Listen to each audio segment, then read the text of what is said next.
Okay, Dr. Esma, today we're peeling back the curtain on something everyone whispers about but nobody really understands. Dental crown cost. And trust me folks, the numbers you think you know, yeah, they might be way off. But before we spill the real insider secrets, let me ask you this. What if the price you fear is actually the part you should fear least? Rasim, you're already stirring the pot. But you're right. There's a shocking truth behind why costs vary so wildly, and most patients are never told the full story. If people knew what actually drives the price, they'd see dental crowns very differently. Exactly. And before we get into the hidden factors, materials, tech, expertise, let's pause for a quick visual, because the difference between a cheap crown and a real long-term solution is night and day. Stay with us, because the twist coming up will surprise even long-time patients. Alright, Dr. Esma, let's dive into the part nobody likes admitting. Most of us walk into a clinic thinking a crown is a crown, right? But then, boom, the moment the estimate appears, people feel blindsided. And honestly, it's not because they're unprepared. It's because nobody ever explained why one crown behaves like a long-term hero while another becomes a repeat customer on your calendar. Exactly, Rasim. I see patients who say, my friend paid less. Why is mine different? But every mouth is a unique case. Bite force, tooth structure, previous damage, even grinding habits. These small details completely change what kind of crown will actually last. Right, and think about this scenario. Someone chooses the cheapest option, feels great at first, then suddenly cracks it on something as innocent as morning toast. That's when the regret hits. And next we're going to show why the initial choice matters way more than people think. So, Dr. Esma, this is where things get real. People think a crown is just a cap, but the wrong choice can change everything. Comfort, durability, even confidence. I've seen folks who picked a quick fix, only to end up chewing on one side for months because it never felt quite right.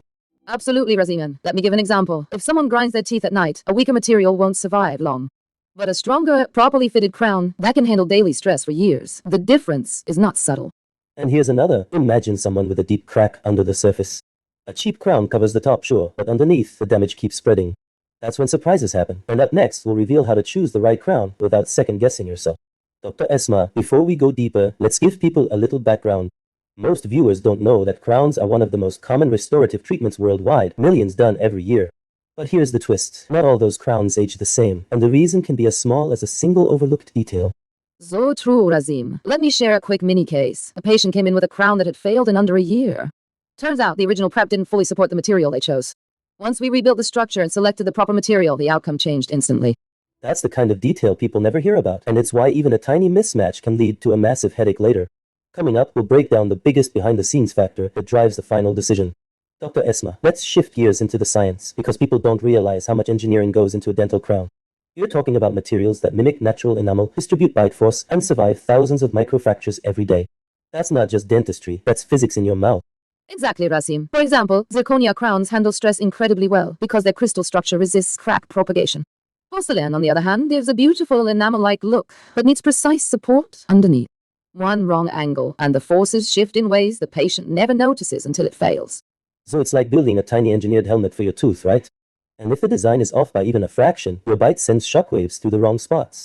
Next, we'll unpack how all this science translates into the real-world cost people see on their treatment plan. Alright, Dr. Esma, let's give people the part they've been waiting for. A clear, simple roadmap so they never feel lost choosing a crown again. Step 1. Understand your tooth's condition. Not all damage is visible, so asking what's happening underneath is huge. Exactly, Rasim. Step 2. Match the material to your lifestyle. If you grind your teeth, zirconia might be the safer choice. If the tooth sits in a visible zone, porcelain or layered options look more natural. And step 3. Check the prep. Proper support determines long-term success. And finally, step 4. Ask for a digital design preview if your clinic offers it. Saying how the crown fits before it's made is a game changer. It saves time, frustration, and unexpected returns, and we're just getting warmed up. Next we'll decode what truly drives the final price. Now, Dr. Esma, this is the part where viewers lean in, because the do's and don'ts can make or break their crown experience. First caution, don't pick a crown based only on appearance. A beautiful crown that can't handle your bite is basically a ticking time bomb. Well said, Rasim. And here's another. Don't ignore sensitivity or discomfort after placement. Those tiny signals often mean the bite needs adjustment. On the do side, always ask your dentist to explain why a certain material is recommended for your case. Exactly, and do make sure your tooth is properly protected while waiting for the final crown. Temporary crowns matter more than people think. And a final don't assume the cheapest option equals savings. It usually means repairs later.